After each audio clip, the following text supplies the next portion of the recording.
যে আমরা দেখেছি যে কিছুদিন আগে আমাদের বয়োজ্যেষ্ঠ কিছু শিল্পীদের কর্মকাণ্ড সেটা এত বেশি উন্মুক্ত হয়েছে, যেটা নিয়ে আমাদের নানান রকমের প্রশ্নের সম্মুখীন হতে হচ্ছে। এবং ধরুন একটা দল হয়তো বা সুবিধা পেয়েছে, কিন্তু জনতার গালি আমাদের সবাইকেই খেতে হচ্ছে।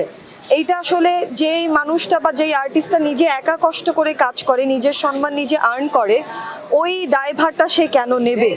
বর্তমান জেনজি আর্টিস্টদেরকে তো আপনি ঠেকাতে পারবেন না। সে যেহেতু কোনো অন্যায় করেনি, সে কোনো লেজুর বৃত্তি করেনি কোনো দলের সাথে, তাহলে সেও কেন গালিটা খাচ্ছে? সো এই জায়গা থেকে প্রশ্নটা করেছিল তারা আমাদেরকে, এবং আমাদের মনে হয়েছিল যে হ্যাঁ, আমাদের সবার আসলে একসাথে বসা উচিত এবং ইকুইটির এই ব্যাপারে একটা শক্ত অবস্থান নেওয়া উচিত। সেই জায়গাটাকে কেন্দ্র করে একসাথে বসতে চাওয়া, কিন্তু পরবর্তীতে সেটাকে সাংগঠনিক প্রসিডিউরের মধ্যে ফেলে দিয়ে এটাকে অনেক জটিল করেছেন তারা। ব্যাপারটা পুরোটাই ইনডোর মানে আলাপ আলোচনার জায়গা ছিল।